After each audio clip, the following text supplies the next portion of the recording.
The fluorescent lights above the diner buzzed like dying wasps, their harsh glare turning everything the color of old grease. I moved between tables with practiced invisibility, my worn sneakers silent against the checkered floor, my body aching in places I'd stopped acknowledging years ago.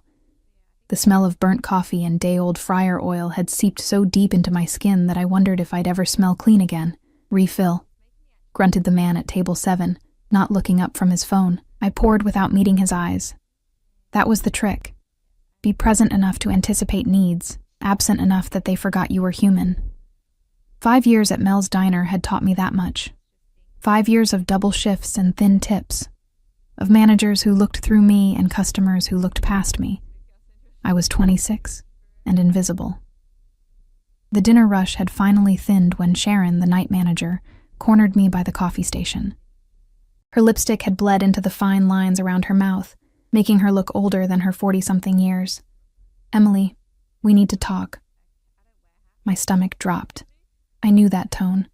"The owner's nephew needs a job," she said, not quite meeting my eyes. "Family, you know. He starts Monday, so we're gonna have to let you go. 2 weeks severance, paid out Friday." The coffee pot trembled in my hand.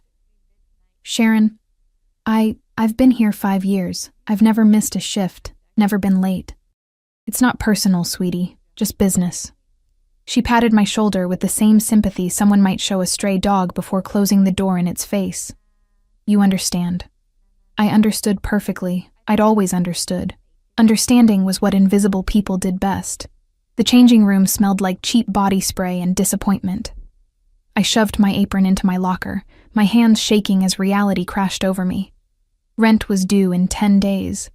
My phone bill was already overdue. The student loans I'd been chipping away at would start defaulting within months. I had $217 in my bank account and no prospects. The November air bit through my thin jacket as I stepped outside.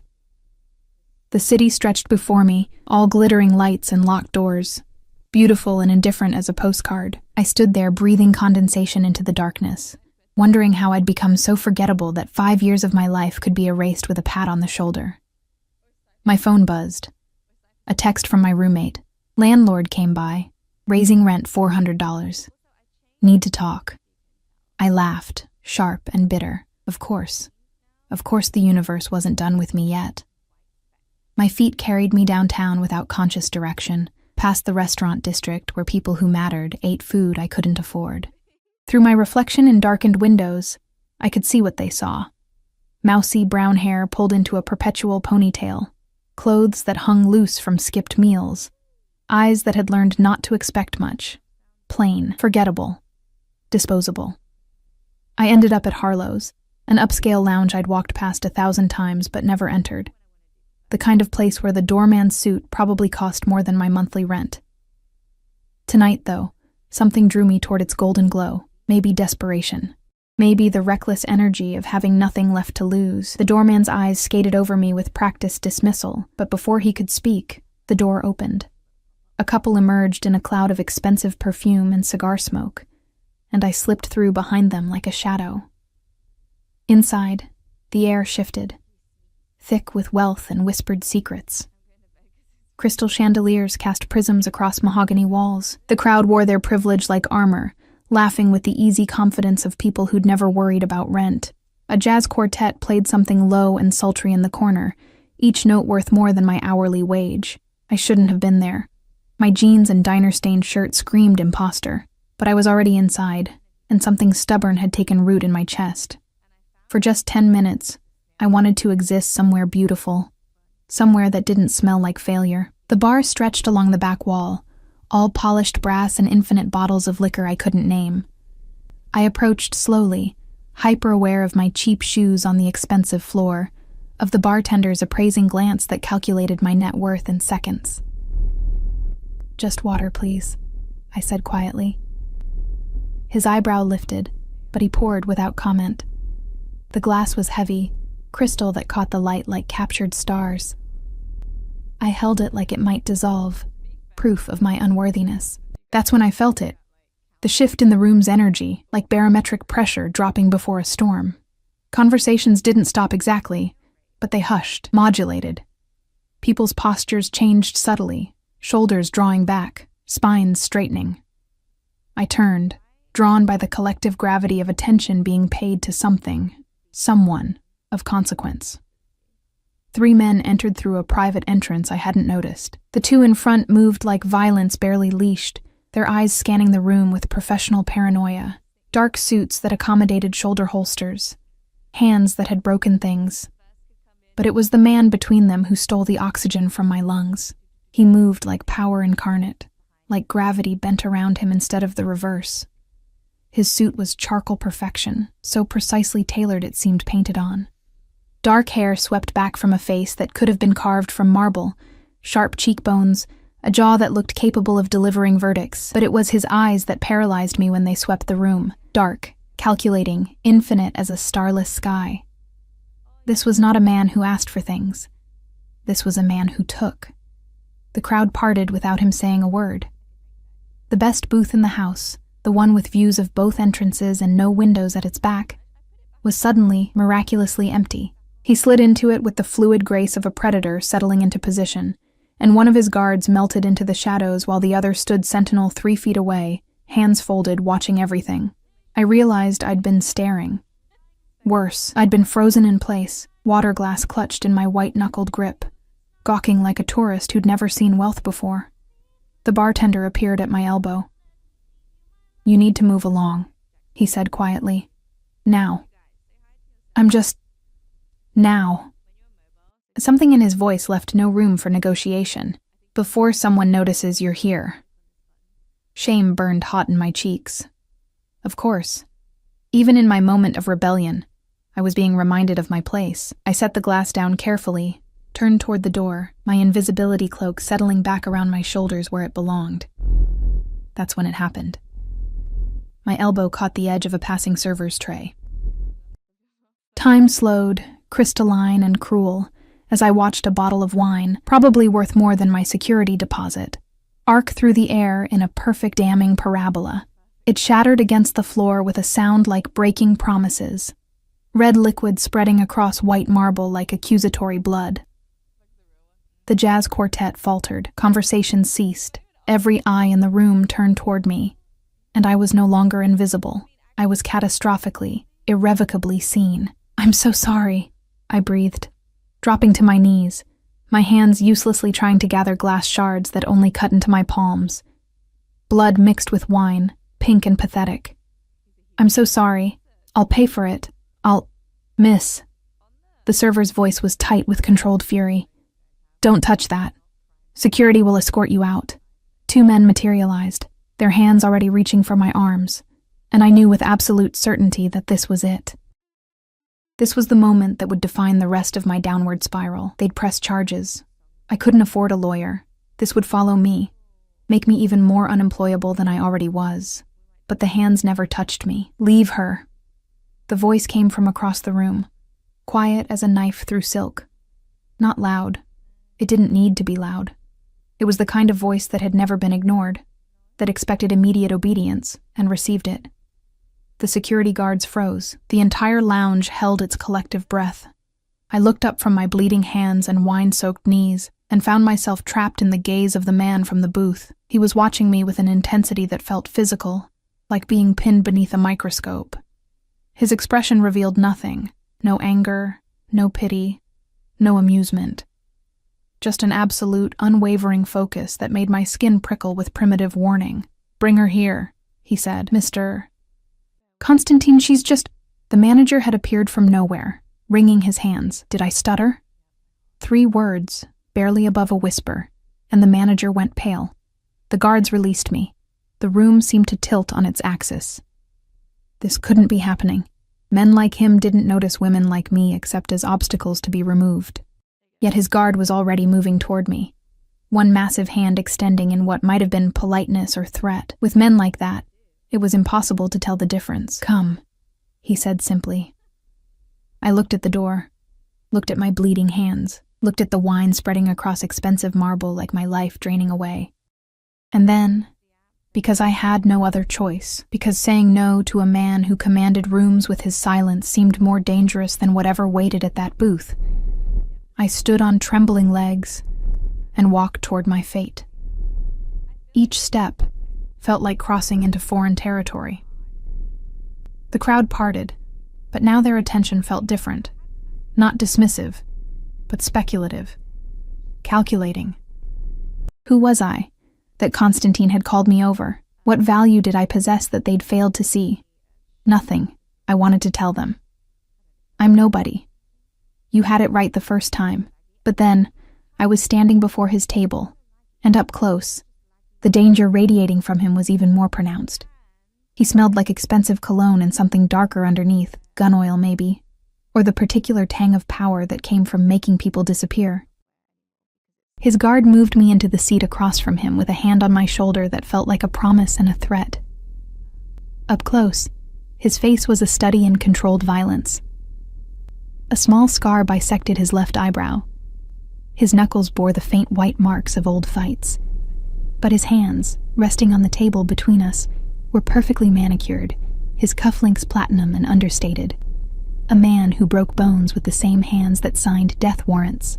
"You're bleeding," he observed, his accent carrying the faint musical lilt of Eastern Europe. "Russian, maybe, or Ukrainian." "I'll live," I said, then immediately wanted to take it back. You didn't speak flippantly to men who made managers go pale, but something flickered in his eyes, not quite amusement, something more dangerous than that. "Your name?" It wasn't a question. "Emily. Emily Chen."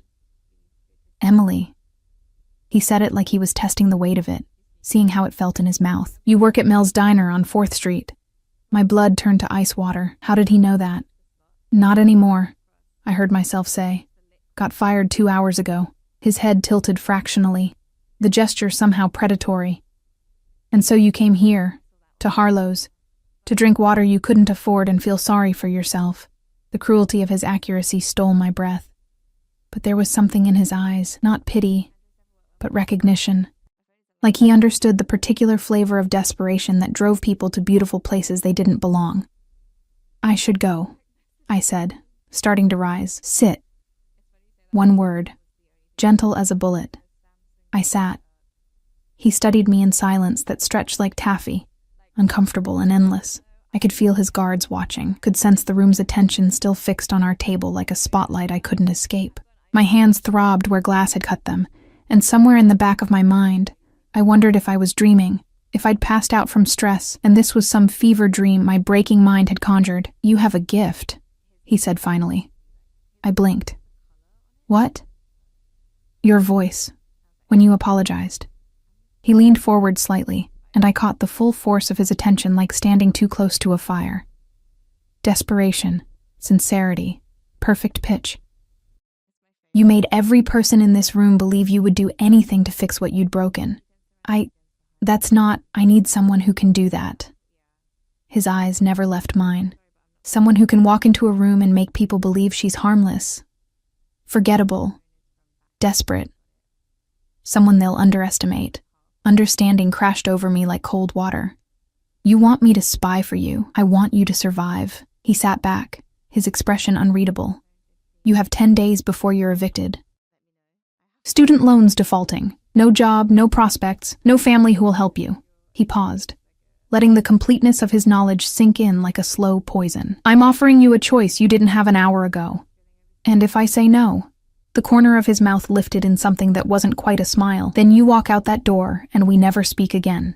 You find another minimum wage job, probably lose your apartment anyway, and disappear into the poverty that's been waiting for you since you were born."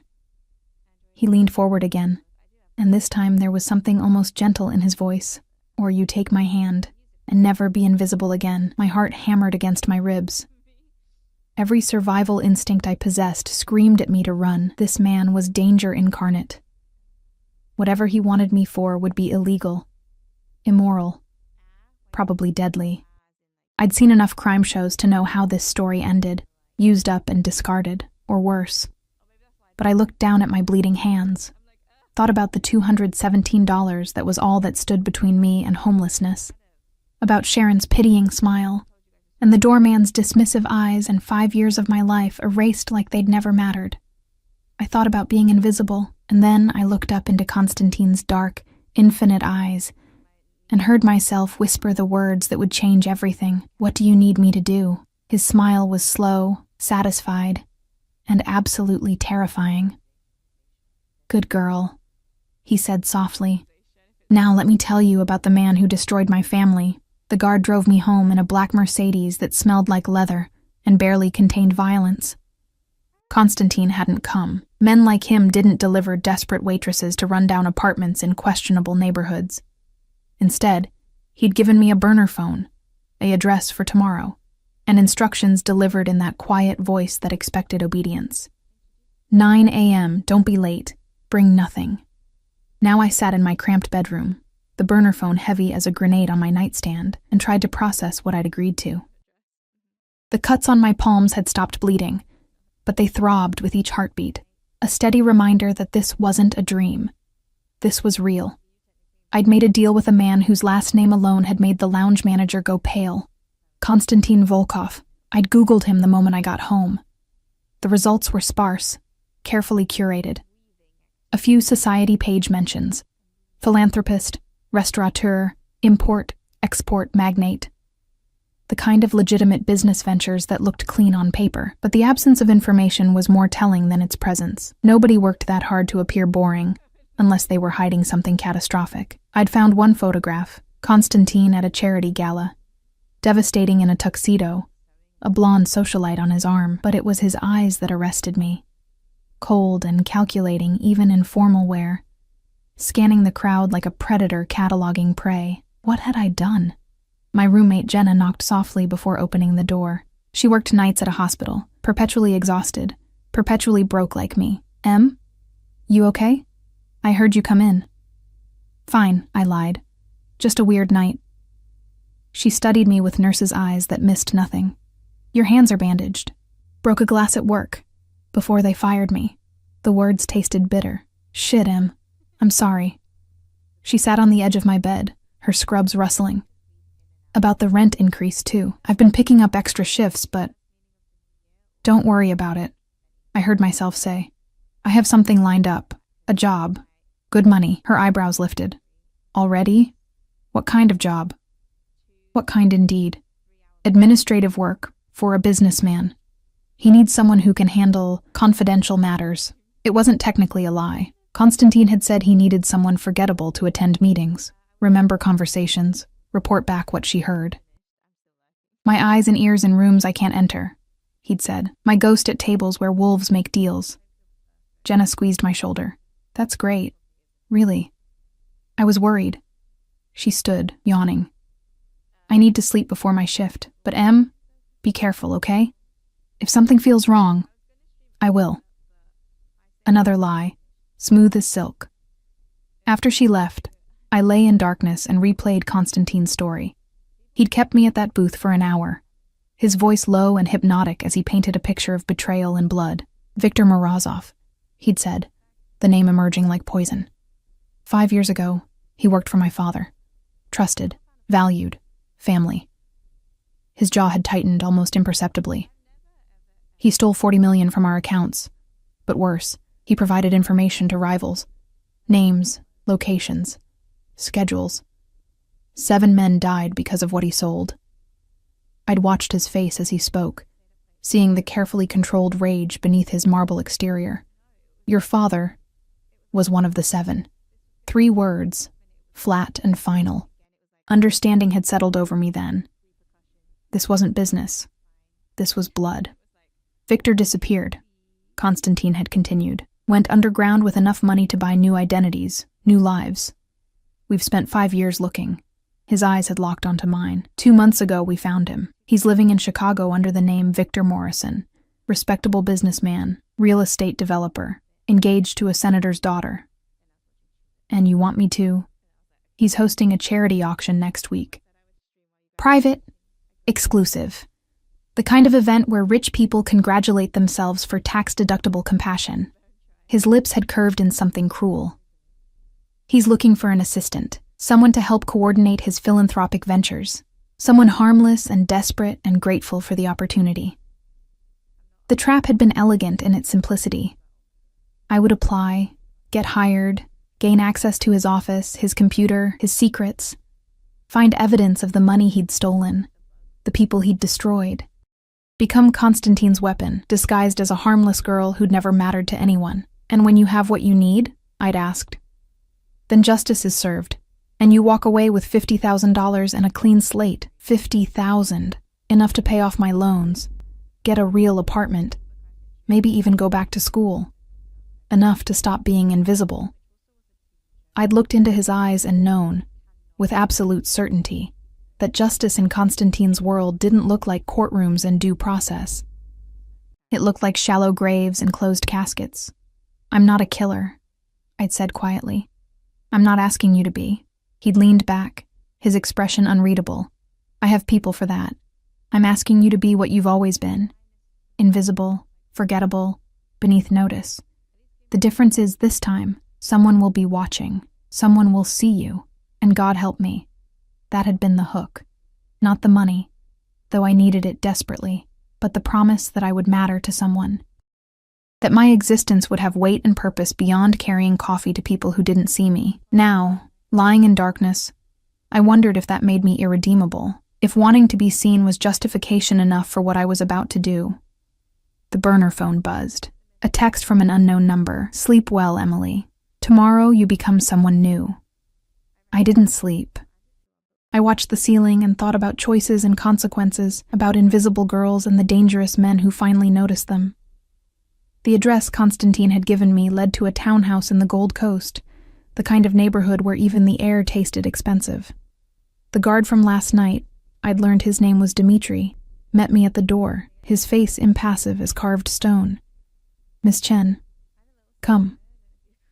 Inside, the townhouse was all dark wood and leather, decorated with the stark minimalism of someone who understood that true wealth didn't need to announce itself. I followed Dmitri through rooms that smelled like coffee and power, my cheap shoes silent on hardwood floors.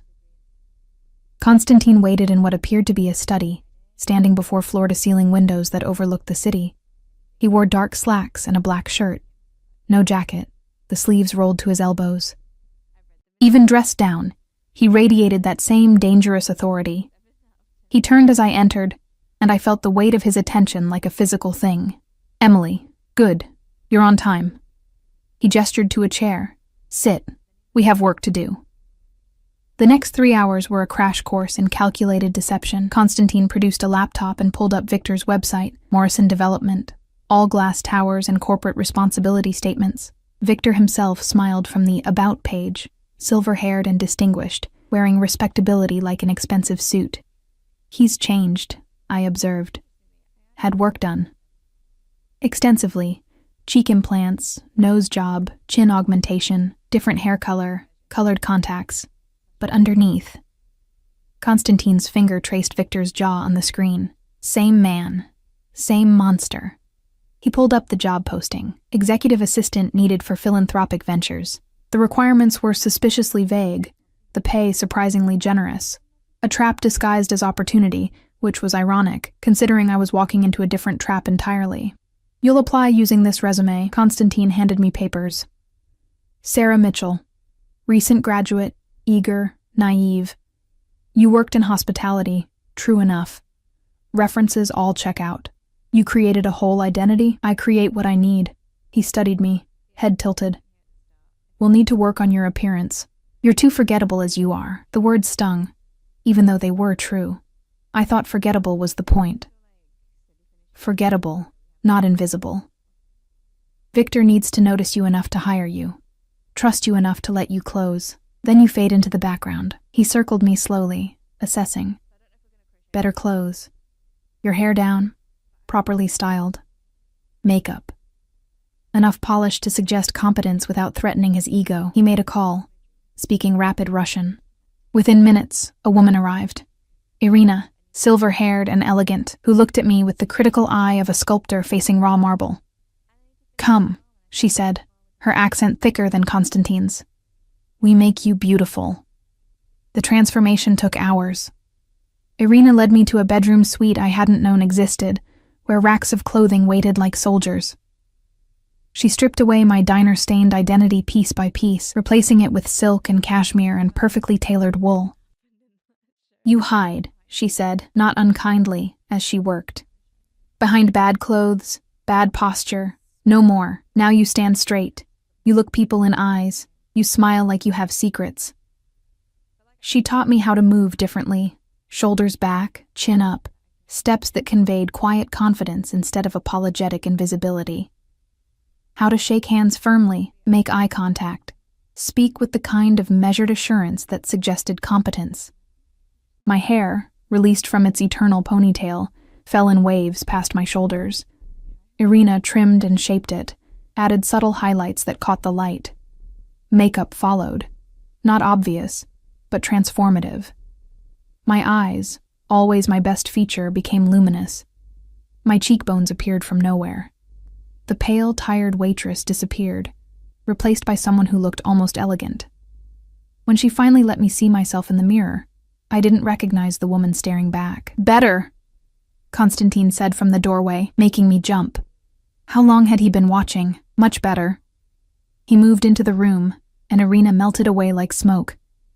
Suddenly we were alone, and the space felt smaller. He circled me slowly, inspecting Irina's work, and I forced myself to stand still under his scrutiny. "Yes," he said finally. "Victor will hire you. You're exactly what men like him want.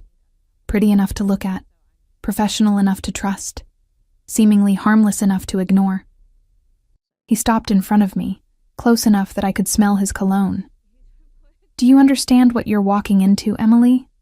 You want me to spy on a dangerous man. I want you to survive in a wolf den without bleeding." His eyes held mine. "Victor isn't just a thief. He's paranoid, violent, and very intelligent.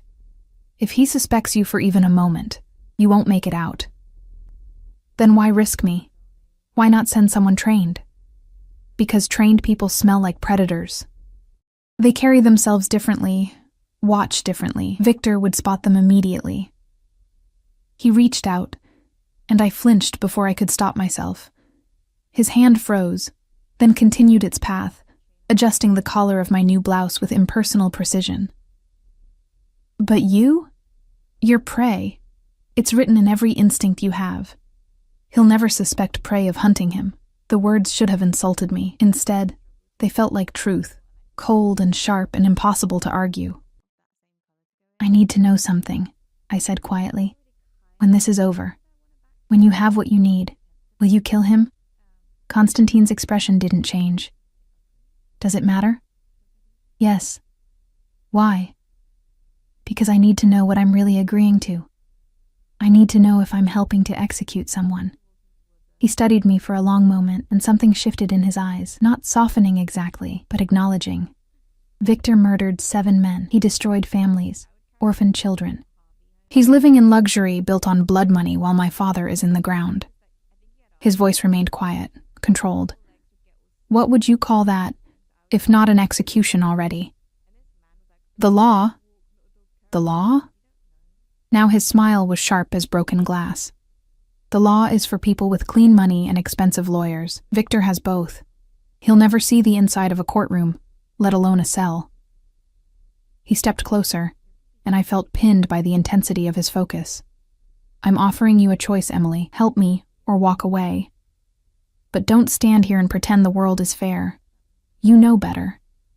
You've been invisible your whole life because the world is built by wolves for wolves. Sheep just survive in the margins." He was right. God help me. He was right. $50,000, I said. "And I walk away clean. No connections, no obligations." "Agreed. And I don't pull any triggers. I don't hurt anyone directly." "You're the scout, not the soldier." He extended his hand. "Do we have a deal?" I looked at his hand. Elegant, dangerous, offering me a devil's bargain wrapped in necessity. I thought about my empty bank account, my vanished job, 5 years of invisibility. I thought about Victor's smile on that website, about stolen money and murdered men. I thought about being seen. I placed my hand in his, and his fingers closed around mine like a verdict. "Then let's begin," Constantine said softly. "Tomorrow, you apply for the job. In 1 week, you'll be inside his operation. And in 1 month, Victor Morozov will pay for everything he's taken." He didn't release my hand immediately. Instead, he turned it over, examining the bandages on my palms from last night's broken glass. "These will scar," he observed. "I know." "Good." His thumb brushed over the bandage with surprising gentleness. "Scars remind us that we survived, that we're stronger than whatever tried to break us." Then he released me and stepped back, the moment of unexpected intimacy evaporating like it had never existed. "Dimitri will take you home. Study Victor's file tonight, every detail. Tomorrow you become Sarah Mitchell and Emily Chen." He paused at the doorway. "She disappears until this is finished.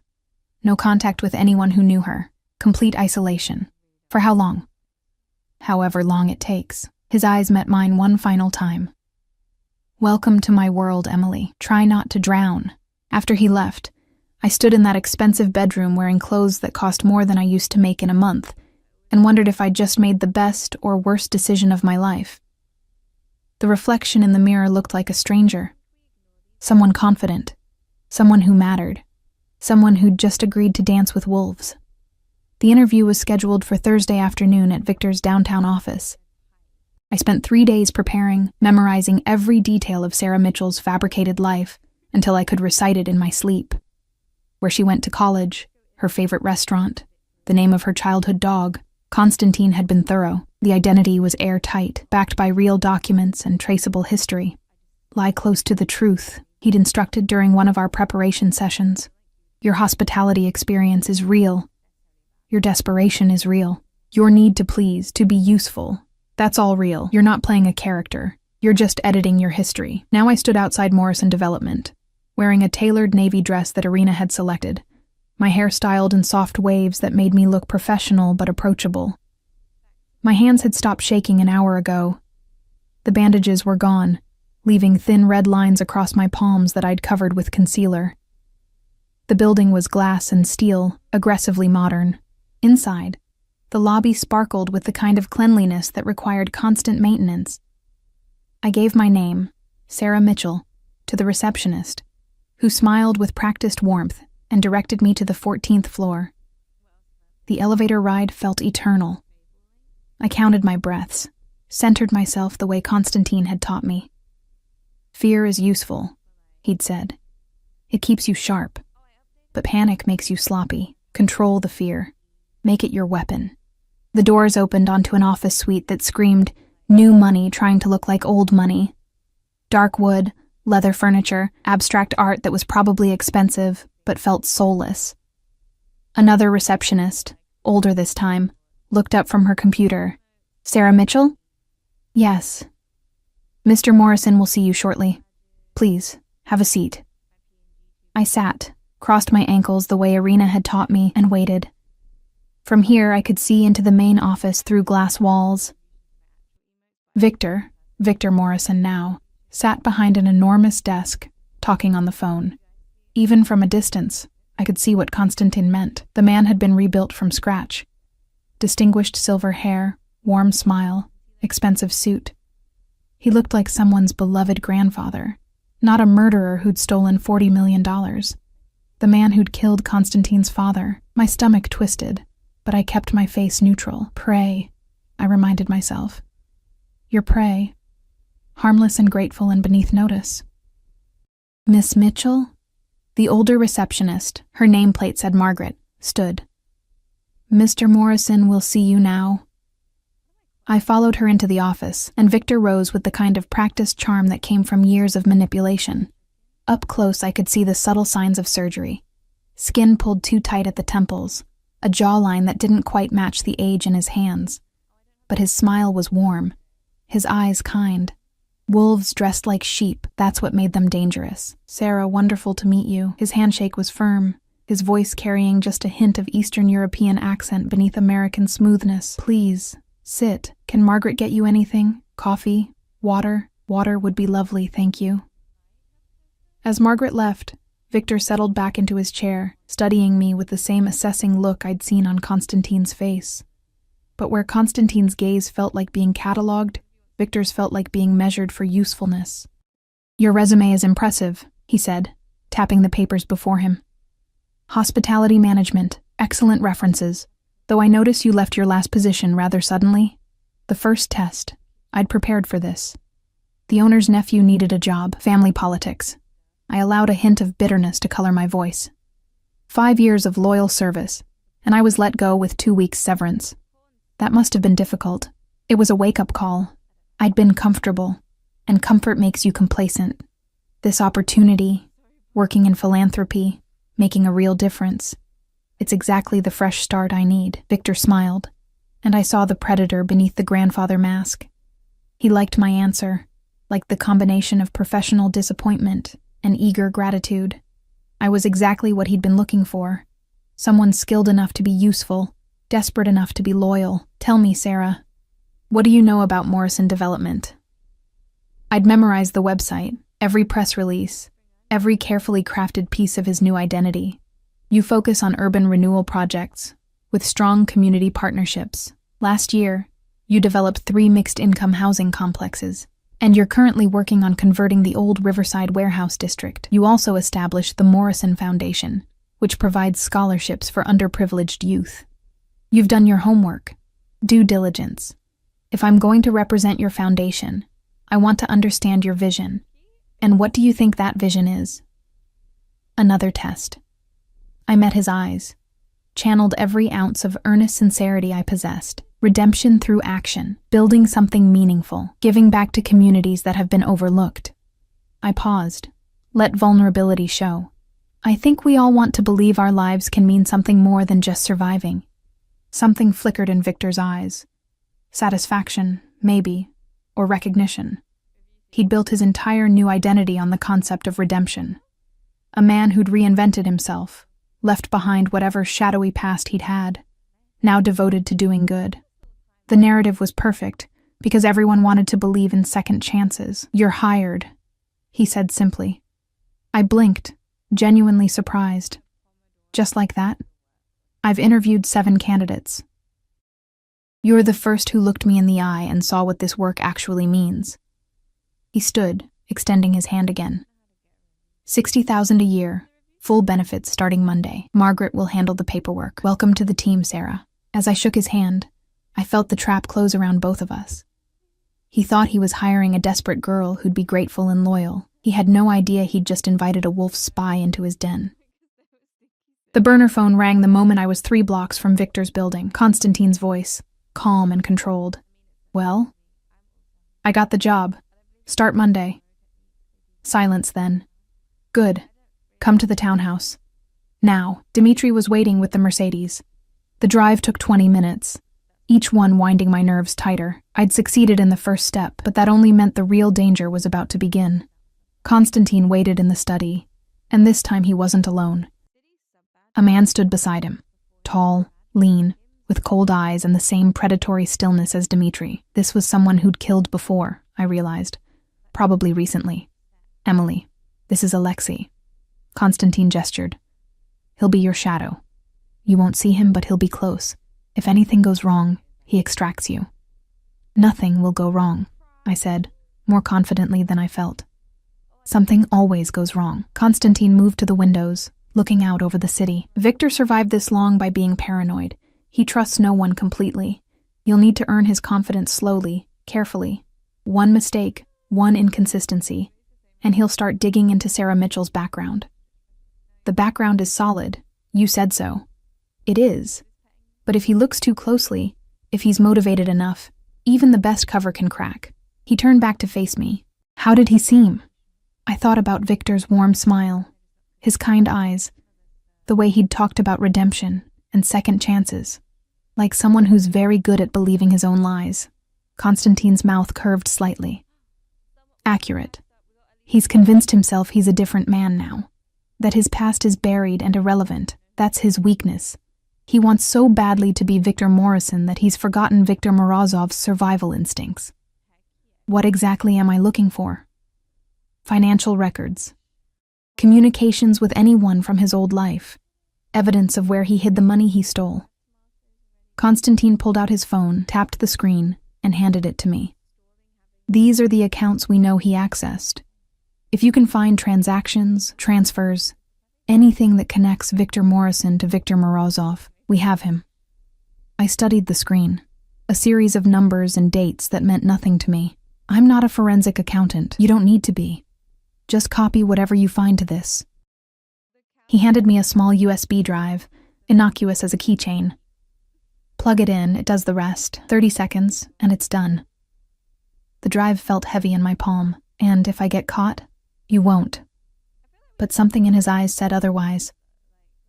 Alexei will be monitoring. If there's trouble, he'll create a distraction. You run and leave you without your evidence? I'd rather lose evidence than lose you. The words hung in the air between us. I looked up, found him watching me with an intensity that made my pulse quicken. Not attraction exactly, though God help me, he was devastating to look at, but something else. Something that felt like ownership. Why? I asked quietly. Why do you care if something happens to me? I'm just a tool, useful until I'm not. He moved closer, and I resisted the urge to step back. You're useful because you're honest, because 5 years of being invisible didn't make you cruel or hard. Because when you looked at Victor, you saw through his mask immediately. He stopped inches away, close enough that I could smell his cologne.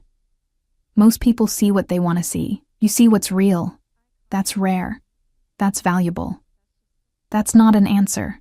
It's the only one you're getting. He stepped back. The moment breaking. You start Monday, 4 days.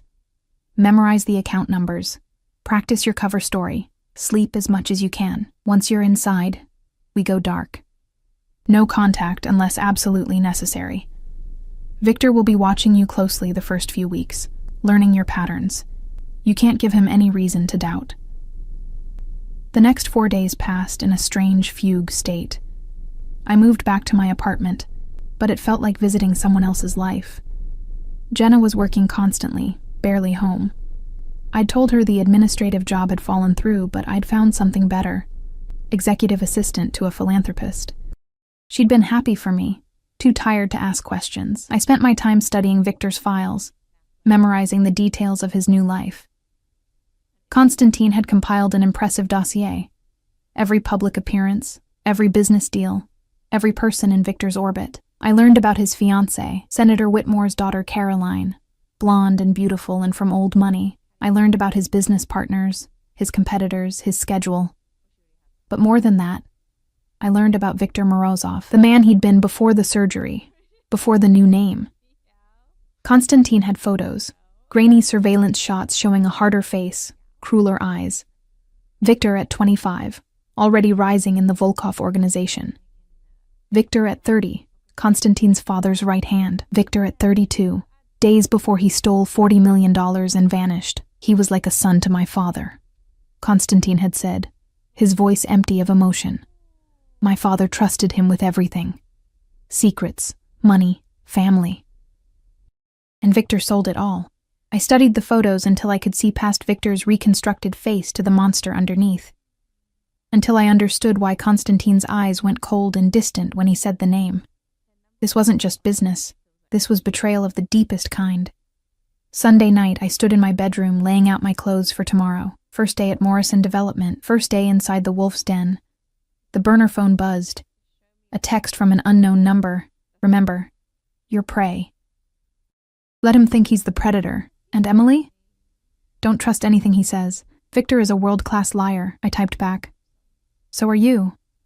The response came immediately. Yes. But I don't lie to you. I stared at those words for a long time, wondering if they were true. Wondering if anything about this was true.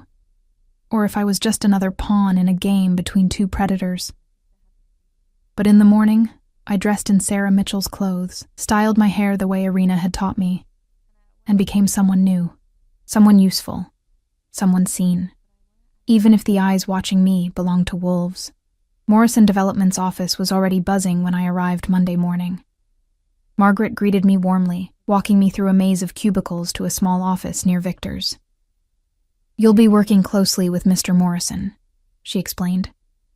Managing his schedule, coordinating foundation events, handling correspondence. He prefers a hands-on approach with his assistant. My office was modest, but professional. Glass walls that let me see Victor's space, a desk with a new computer, supplies neatly organized. Margaret spent 2 hours walking me through systems and protocols, introducing me to other staff members whose names I committed to memory. Everyone seemed genuinely nice, committed to the work. Normal people doing normal jobs, completely unaware their boss was a murderer. Victor appeared just before lunch, looking distinguished in a charcoal suit. "Sarah, settling in?" "Yes, thank you. Margaret's been incredibly helpful." "Excellent. I have a lunch meeting, but when I return, let's discuss the scholarship gala. It's in 3 weeks, and I'll need you to take point on final arrangements." He smiled that warm, grandfatherly smile. "I have a feeling you're going to be invaluable."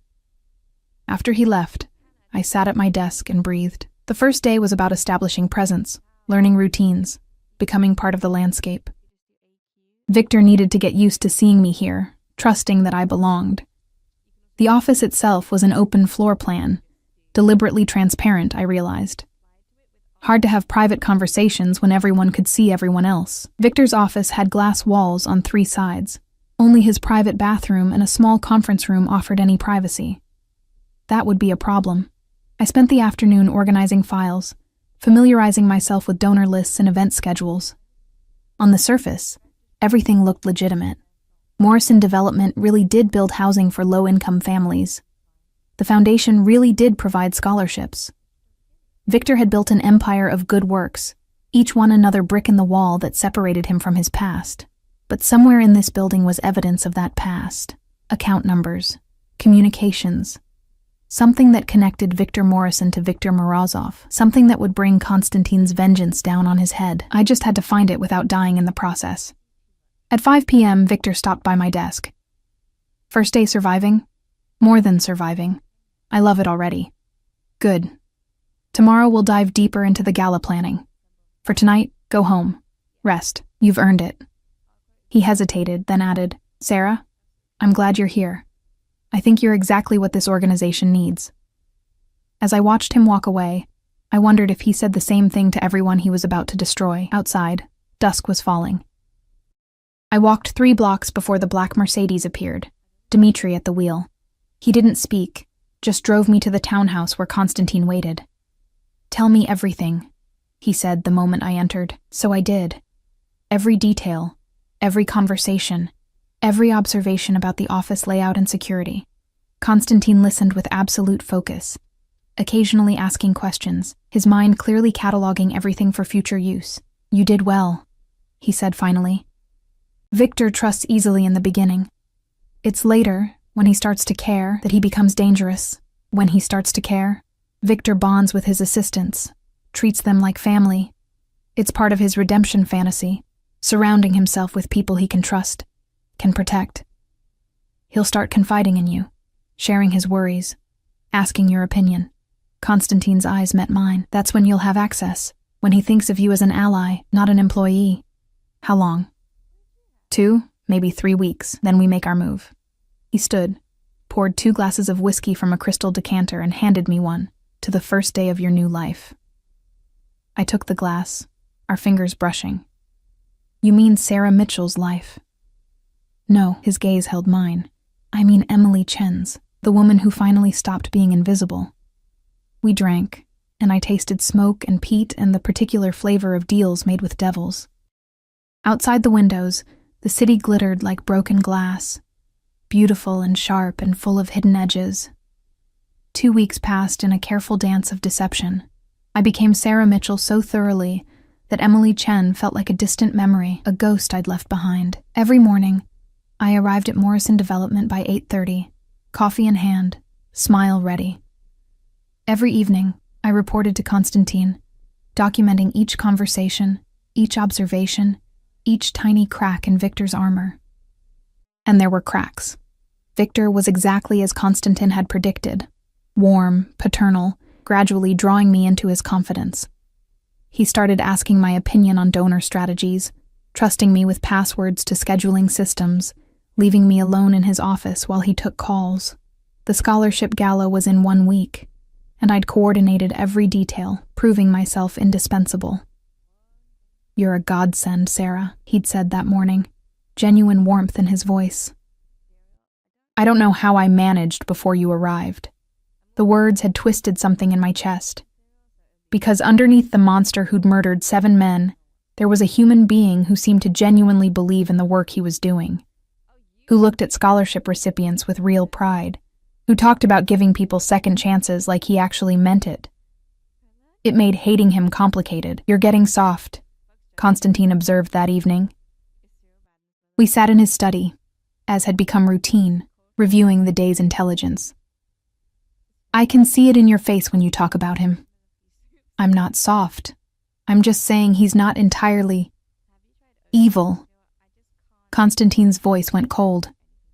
"He murdered my father, Emily. Shot him in the chest and left him bleeding on a warehouse floor. Is that not evil enough for you?" I flinched at the razor edge in his tone. "I'm just reporting what I see." "Then see better." He stood abruptly, pacing to the windows. The city lights reflected in the glass, turning him into a silhouette. "Victor is a performance artist. Every kind word, every generous gesture is part of his masterpiece, the reinvention of Victor Morozov into Victor Morrison. Don't confuse the art for the artist." "I'm not confused. I know what he is. Do you?" He turned, and his eyes held something dangerous, "because you're starting to sound like someone who might warn him, who might give him a chance to run." The accusation stung like a slap. "I'm risking my life for your revenge. Don't question my commitment. It's not revenge. It's justice." He moved closer, and I forced myself not to retreat. "There's a difference." "Is there? Because from where I'm standing, they look identical." We stared at each other, tension crackling between us like static electricity. Then Constantine's phone buzzed, shattering the moment. He glanced at the screen, his expression hardening. "Victor's having a private meeting tomorrow night, after hours in his office. Just him and someone named Petrov." My stomach dropped. "Petrov? Are you sure?" Alexei picked it up on the surveillance.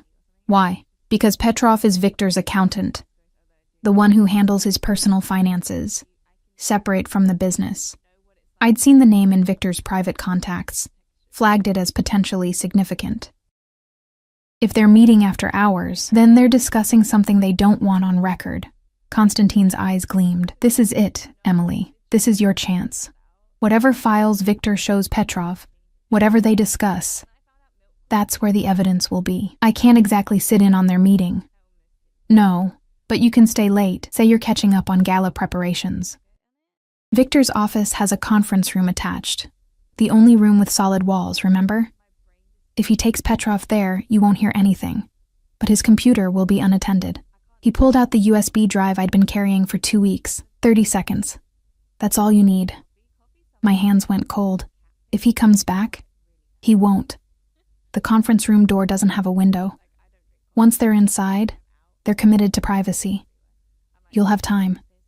And if something goes wrong, Alexei will be in the parking garage. Any trouble you run, he'll extract you. Constantine gripped my shoulders, forcing me to meet his eyes. "You can do this, Emily. I know you can." But his certainty felt like weight pressing down on me, because this wasn't surveillance anymore. This was active theft. And if I got caught, Victor wouldn't just fire me. Men like Victor, men like Constantine, didn't call the police when someone betrayed them. They made problems disappear. The next evening, I stayed late, as planned. Most of the staff left by 6, and by 7, the office was nearly empty. I sat at my desk, laptop open, pretending to review catering contracts while my heart hammered against my ribs. Victor arrived at 7:30, looking tired but pleased to see me. "Sarah, you're here late." "Just finalizing the gala details. I want everything perfect."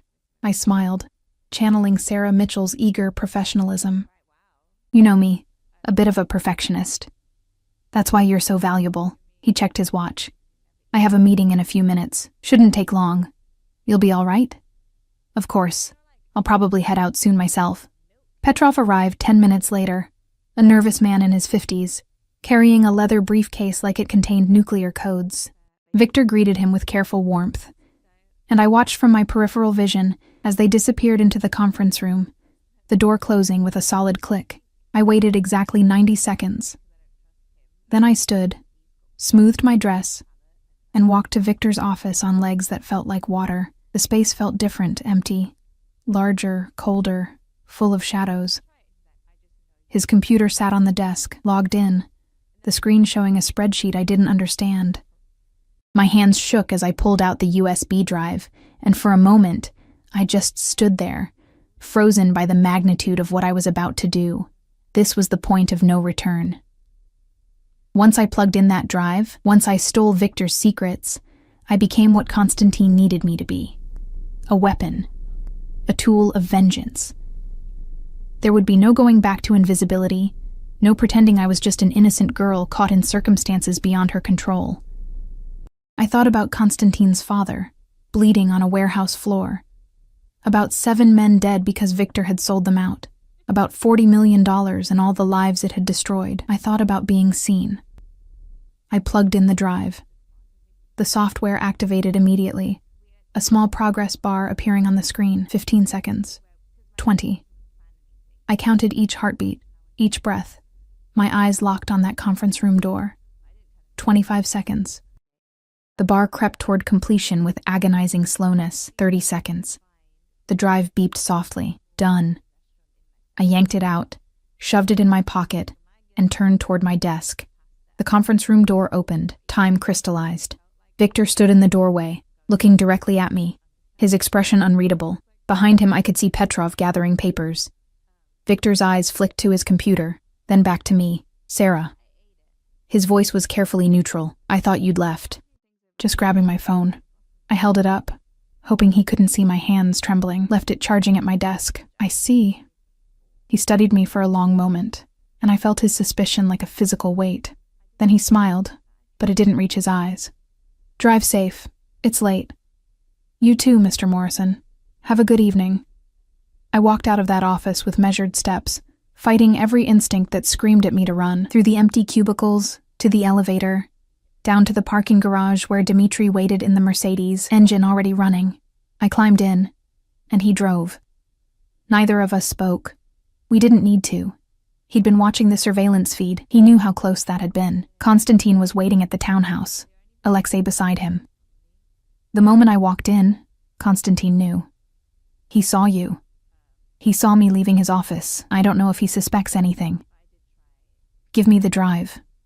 I handed it over with shaking hands. Constantine plugged it into his laptop, and we waited while the software unpacked its stolen payload. Files began appearing on the screen, spreadsheets, bank statements, encrypted documents. Constantine's eyes moved rapidly across the data, and slowly his expression changed. This is it, he breathed. Transactions going back 6 years. Accounts in the Caymans, Switzerland, Singapore. And look. He pulled up a scanned document, old and faded. Transfer authorization, $40 million. Signed by Victor, dated 3 days before my father died.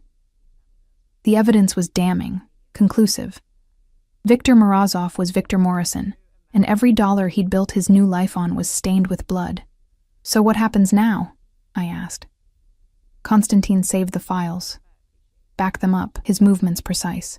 Now we wait. If Victor suspects you, he'll move. We'll see it in his behavior, his communications. If he doesn't, he looked up, his eyes dark. Then in 6 days, at the gala, we end this. The gala? With 300 people there? With 300 witnesses to Victor's generosity and redemption? Where better to reveal the monster beneath? His smile was cold. I've arranged for federal investigators to attend. Once they see this evidence, Victor won't be able to run fast enough. And when he tries... He didn't finish, but he didn't need to. Constantine's people would be waiting. You should stay here tonight, he said. It's not safe for you to go home. Victor doesn't know where Sarah Mitchell lives. No, but if he looks, he'll find that address is fake. He'll start asking questions. Better you're here, where I can protect you. The word hung between us, protect. Like I was something valuable, something worth keeping safe. Irina appeared with food I couldn't eat, and showed me to a bedroom I'd never seen, elegant, feminine, with clothes already hanging in the closet in my size. As if Constantine had known I'd end up here. As if he'd planned for this from the beginning. I sat on the bed, still wearing Sarah Mitchell's professional dress, and tried to process what I'd done. The evidence was recovered. Victor's fate was sealed. In less than a week, Constantine would have his justice, and I would have $50,000 and my freedom. So why did I feel like I was drowning? A knock on the door. Constantine entered without waiting for permission, carrying a glass of whiskey. You should drink this. I should go home. Emily, don't. I stood, suddenly angry. Don't tell me I'm safe here. Don't tell me you're protecting me. I did what you asked. I got your evidence. This deal is almost done. Is that what you think this is? A transaction? What else would it be? But even as I said it, I knew it was a lie. Knew it had stopped being a simple deal weeks ago, when he'd started looking at me like I mattered. When I'd started caring whether he approved of my work. He moved closer, setting the glass on the nightstand. You think I don't see you struggling with this? Hating Victor but sympathizing with him? Wanting justice but questioning the cost? I don't. You do. You're not like me, Emily. You still believe the world can be good, that people can change. That's what makes you dangerous to yourself. His hand came up, brushing a strand of hair from my face with unexpected gentleness. But it's also what makes you remarkable. I should have stepped back, should have maintained distance, reminded him this was business, but his touch felt like being seen, really seen, for the first time in my life. Not as prey, not as a tool, but as someone who mattered. What happens after? I whispered. After Victor pays, after I take my money and disappear. Do I just go back to being invisible? Is that what you want? I don't know what I want anymore. His thumb traced my cheekbone, and I saw something shift in his eyes. Something that looked almost like vulnerability. When this is over, you'll be free. Truly free. No debt. No desperation. You can be anyone you want. And if I don't know who that is, then I'll help you figure it out. He leaned closer, and I could smell his cologne, feel the heat radiating from his body. You're not invisible anymore, Emily. You'll never be invisible again. The kiss, when it came, felt inevitable, like gravity finally winning. His mouth was firm, demanding, tasting like whiskey and dark promises. I kissed him back, pouring 2 weeks of tension and fear and strange, twisted desire into the contact. His hand slid into my hair, tilting my head back, deepening the kiss until I was drowning in sensation. When he finally pulled back, we were both breathing hard. His forehead rested against mine. And for a moment, he was just a man, not a monster in expensive clothes. This complicates things, I breathed. Yes. He didn't sound sorry. Victor saw me in his office. He might be suspicious. I know. If he is, if he runs, then we adapt. That's what predators do. His lips brushed my jaw, sending shivers down my spine. But Emily, if Victor threatens you, if he even looks at you wrong, I will burn his world to ashes and salt the earth where it stood. Do you understand? I understood. Understood that I'd become something precious to him, something worth protecting, and that terrified me more than any of Victor's potential suspicions. Because men like Constantine didn't protect things. They possessed them. I need to sleep, I said, pulling away. Tomorrow I have to face Victor and pretend nothing's changed. Can you do that? I thought about 5 years of being invisible. 5 years of pretending I didn't exist. Yes, I can do that. He studied me for a long moment, then nodded. Sleep.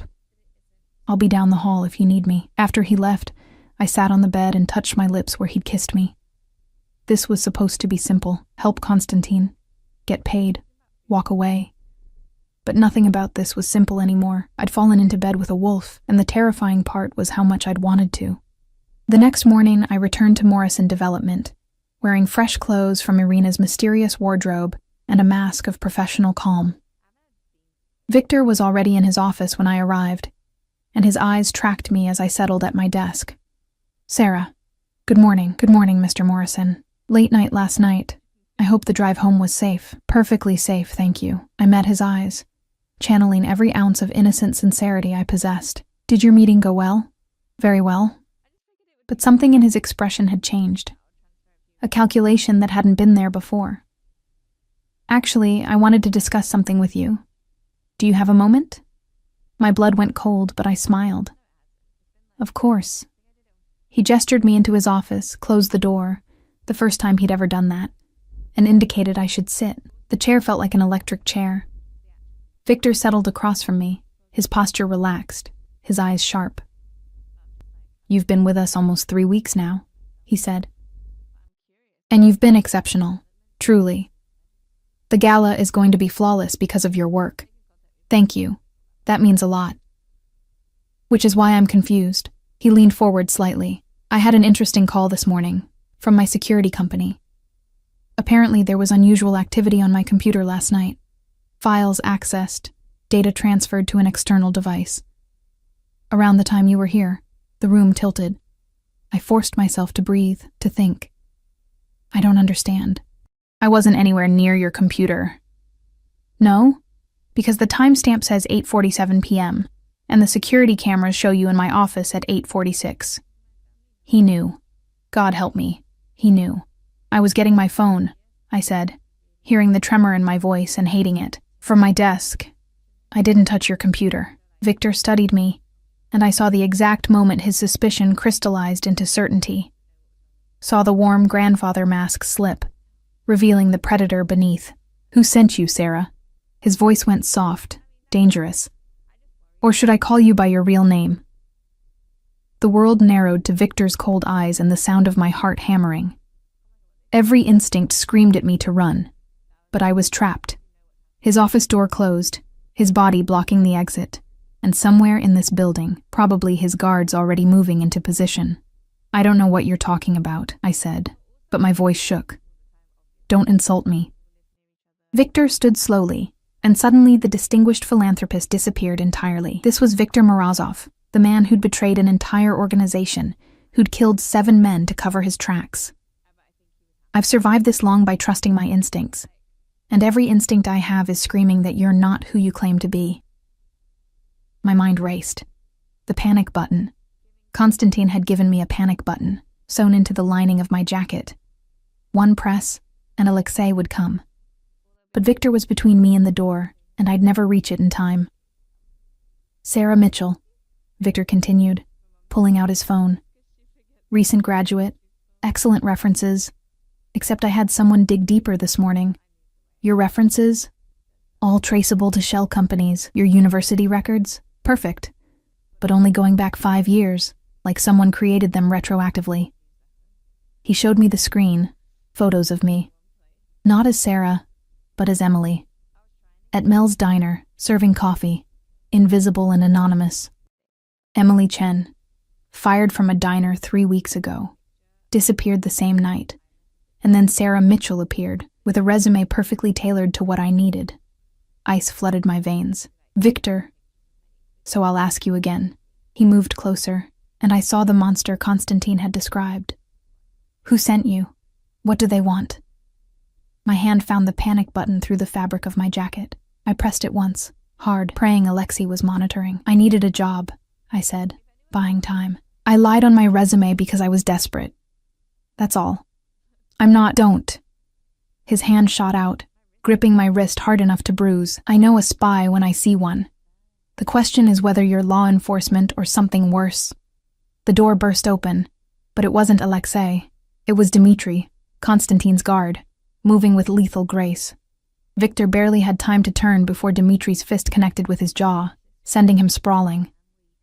2 of Victor's security rushed in, and suddenly the office exploded into violence. Run! Dmitri shouted at me. I ran.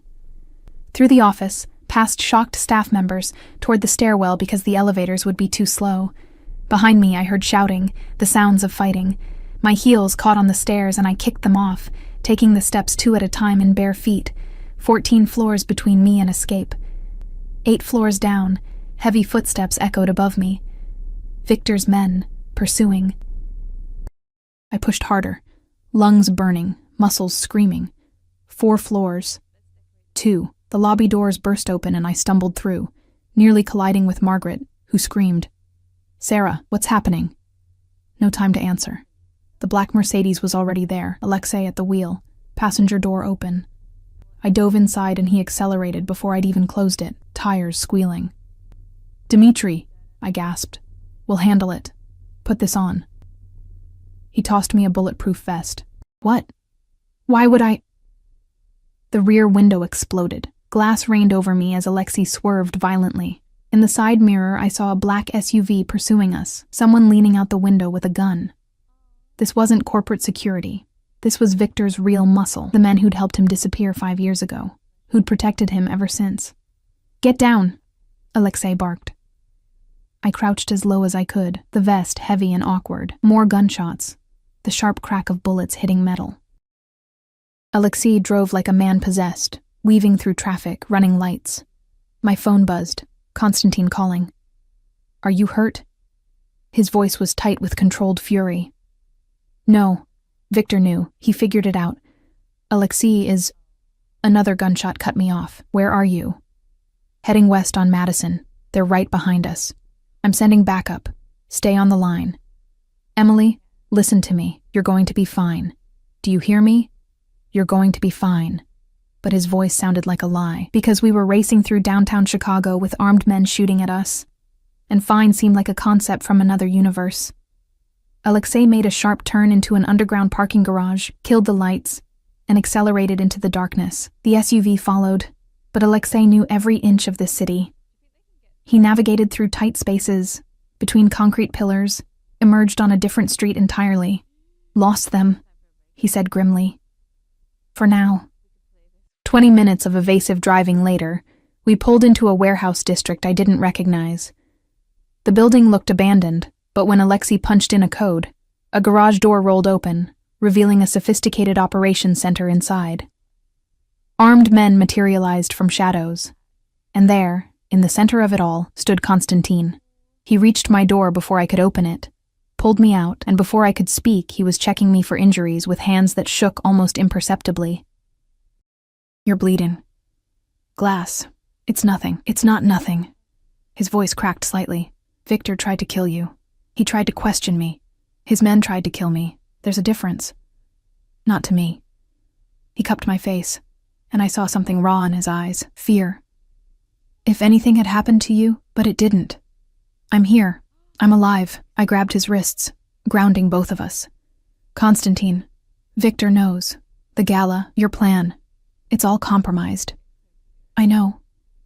He pulled back, his mask of control sliding back into place. Dmitri called. He got out, but Victor's already moving, pulling money, burning evidence, preparing to run. His jaw tightened. We have maybe 12 hours before he disappears again. 12 hours? That's not enough time to... It has to be. He turned to the men assembled. "Locations?" One of them, a woman with severe features and tactical gear, pulled up a screen. "He's got 3 potential exits: private airfield in Gary, Indiana, boat slip in Michigan, and a safe house in Milwaukee. We're monitoring all 3. He'll split his resources," Konstantin said. "Decoys at 2 locations, real escape at the 3rd. He's done this before. So how do we know which one is real?" I asked. Everyone looked at me. Then Konstantin smiled, slow and dangerous. "Because you're going to tell us." 1 hour later, I sat in a bare room with only a phone and a script Konstantin had written. My hands trembled as I dialed Victor's number, the private one he'd given me for emergencies. He answered on the second ring. "Emily." Hearing my real name from his lips sent chills down my spine. "Mr. Morrison. I'm sorry. I'm so sorry. I didn't want to save it." "Where are you?" "A motel on the south side. They let me go. Said I was more trouble than I was worth." I let my voice crack convincingly. "I don't know what to do. They're going to kill me. Victor, please, you have to help me." Silence. I could almost hear him calculating, weighing whether this was a trap. "Who sent you?" "I don't know his real name. Russian guy. Scary as hell. He said you stole from his family. He made me spy on you. Said he'd kill me if I didn't. Volkov." The name emerged like a curse. "Konstantin Volkov. I think that was it, yes. Please, I'm not part of this. I was just desperate. And he offered money, and I didn't think..." "Where's this motel?" I gave him the address. A real motel where Konstantin's people had secured a room. I can give you information. Everything I know about Volkov's operation. His location, his men, everything. Just promise you'll protect me. Another pause. Stay there. I'm sending someone. Don't leave that room. Understand? Thank you. Thank you so much. I hung up, looked at Konstantin through the one-way glass. He nodded. The bait was set. He'll send scouts first, he said, entering the room, to verify you're really there, really alone. Then he'll decide whether to extract you or eliminate you, and if he decides to eliminate me, he won't get the chance. His hand found mine, squeezed. This ends tonight, Emily, one way or another. The motel room was exactly as depressing as expected. Stained carpet, flickering TV, the smell of desperation and cheap air freshener. I sat on the bed in jeans and a hoodie, looking every inch the terrified girl I was pretending to be. Konstantin's people had wired the room with cameras and microphones. Alexei was in the room next door, Dmitri across the hall, 6 more men positioned around the perimeter.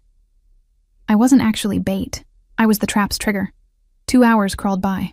Then a knock, soft, almost gentle. Sarah? It's me. Open up. Victor's voice. He'd come himself. I opened the door, and there he stood. No guards, no security, just Victor in casual clothes, looking grandfatherly and concerned. For a moment I almost believed it. Almost forgot he'd ordered men to shoot at me. Thank God, I breathed, letting relief flood my voice. I thought... He pushed inside, closed the door, and before I could react, his hand was around my throat, slamming me against the wall. The concerned grandfather mask shattered completely. Did you really think I'd fall for this? His grip tightened. You stupid girl. You led me right to a trap. Black spots danced across my vision. I clawed at his hands, but his strength was terrifying. No, I didn't. Where's Volkov? Is he here? Did you think I wouldn't notice the surveillance? The armed men pretending to be maintenance workers? He leaned close, his breath hot on my face. I've been running from people like him for 5 years. You think I don't know when I'm being set up? The bathroom door exploded outward. Konstantin emerged like violence personified, and suddenly Victor was the one slammed against the wall, Konstantin's forearm across his throat. I collapsed, gasping, as the 2 men faced each other, predator and predator, all pretense stripped away. Hello, Victor, Konstantin said softly. Did you miss me? Victor's eyes widened with recognition and fear. Konstantin, you're alive. Disappointed? You sent your men to kill me too, didn't you? Along with my father and 6 others, but I survived. I always survive. He pressed harder, and Victor choked. The question is, will you? Wait, Victor gasped. The money, I can give it back. All of it. Plus interest, 50 million. 60. Just let me go. You think this is about money? Konstantin's voice dropped to a whisper. You betrayed my father, the man who treated you like a son, who trusted you with everything, and you sold us out for 40 million pieces of silver. I had no choice. Fedorov was going to kill me. He said if I didn't... You always have a choice. My father chose loyalty. Those 6 men chose loyalty. They died for it. You chose to live like a coward. Victor's face purpled. Please, Konstantin, please. I'll do anything. I know you will. Konstantin released him slightly. That's why you're going to walk out of here with me, quietly. And you're going to tell federal investigators everything about your money laundering, your old connections, your entire operation. You're going to spend the rest of your life in prison, Victor, and every day, you'll remember that I put you there. Prison? Victor laughed, slightly hysterical. You're not going to kill me? Death is too easy, too quick. Konstantin smiled coldly. I want you to suffer. Want you to lose everything you built. Watch your reputation crumble. Spend decades in a cell thinking about the man you could have been. That's justice. Federal agents burst through the door then. Real ones with badges and warrants. Konstantin had called them the moment Victor confirmed he was coming. Everything he'd said was recorded, admissible. Victor's confession to his involvement with Fedorov, his implicit admission of guilt, it was enough. They handcuffed Victor, read him his rights. As they led him toward the door, he looked at me. You're just like me, Emily, a survivor who did what she had to. He'll use you up and throw you away, just like I would have. No, I said quietly. I'm nothing like you, because I know the difference between surviving and betraying. After they took him away, the room felt enormous and empty. Constantine stood by the window, watching the federal cars disappear. I approached slowly, my throat still aching from Victor's grip. Is it over? I asked. Yes. Victor will spend the rest of his life in federal prison. The evidence we gathered showed connections to 3 different criminal organizations. He'll be lucky if he survives a year inside. He turned to face me. You're free, Emily. $50,000 as promised, plus another $50,000 for nearly getting killed. I don't want your money. His eyebrows lifted. What? I mean, I'll take it. I'm not stupid. But that's not what I want. I moved closer, my heart hammering. What happens now? With us? There is no us. I'm a criminal, Emily. You're an innocent girl who helped me once. Take the money, disappear, build a real life. Stop. I grabbed his jacket. Stop deciding what I want, what I need. I'm tired of being told what my life should look like. You don't know what you're asking for, don't I? I've spent 3 weeks in your world. I've seen what you are, what you do. And I'm still here, aren't I? I held his gaze. You said I'd never be invisible again. Were you lying? No, then see me. Really see me. Not as prey, not as a tool, not as someone who needs protecting. See me as someone who chose this, who chose you. His hands came up to frame my face, and I saw the war in his eyes, between what he wanted and what he thought I deserved. I'm not a good man, Emily. I'm not looking for a good man. I'm looking for an honest one, and you've never lied to me, not once. If you stay, if you choose this, there's no going back. My world is dangerous, violent. You'll never have a normal life. I've never wanted normal. I wanted to matter. And with you, I do. I stood on my toes, bringing my lips close to his. So stop trying to save me from myself and just kiss me. He did. And this time, it wasn't desperate or frantic. It was a promise. A choice we were both making, eyes open, knowing exactly what it meant. When we finally broke apart, he rested his forehead against mine. You're insane. Probably. Is that going to be a problem? Absolutely. But he smiled, genuine and unguarded. Stay with me tonight. Tomorrow we figure out the rest. 6 months later, I stood in Constantine's penthouse, overlooking the city where I'd once been invisible. The girl who'd served coffee at Mel's diner felt like a stranger now, someone I'd been in another life. I'd used part of my money to pay off my loans, helped Jenna with rent until she found a better job, sent some to my estranged mother without expecting a response. The rest sat in an account, insurance against a future I was no longer sure I wanted, because I'd found something more valuable than money or safety or normalcy. I'd found purpose. Constantine's organization wasn't just about revenge and violence. There were legitimate businesses, investments, people who depended on him for their livelihoods. And somehow, improbably, I'd found my place in it. Not as arm candy or a kept woman, but as someone useful. Someone who could read people, spot deceptions, navigate social situations with the same invisibility that had once been my curse. I was his ghost again, but this time, I chose to be. Deep thoughts? Constantine appeared behind me, wrapping his arms around my waist. Just remembering how we met. You called me prey. You were. You're not anymore. He kissed my neck. Now you're dangerous. Is that a compliment in your world? It's the highest compliment I can give. I turned in his arms, studying his face. 6 months, and I was still learning him. The dry humor hidden beneath the cold exterior, the fierce loyalty to his people, the way he looked at me like I was something precious and terrifying all at once. Do you ever regret it?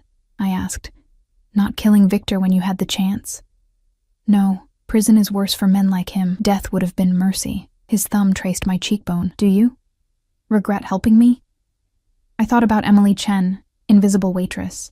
About the moment in Harlow's when I'd spilled wine and changed my life forever. About choosing to be seen, even when being seen meant danger. Not for a second.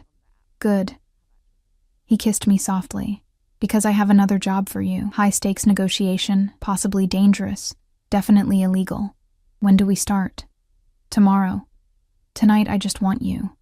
I smiled against his lips. Then take me. Later, lying in his bed with the city lights casting shadows across the ceiling, I thought about wolves and prey, about visibility and choices. I'd been thrown away by society, deemed forgettable and worthless, but I'd found someone who saw value in what others dismissed. I wasn't invisible anymore. I was seen, known, wanted, and I'd chosen to be dangerous. The girl who'd been a waitress they threw away had become someone new, someone who mattered. Someone who'd learned that sometimes the most powerful choice you can make is deciding who gets to define you. I chose myself, and then I chose him. And in the darkness of a penthouse overlooking a city full of people who still didn't see me, I finally understood what freedom felt like. It felt like being exactly who I wanted to be. It felt like home.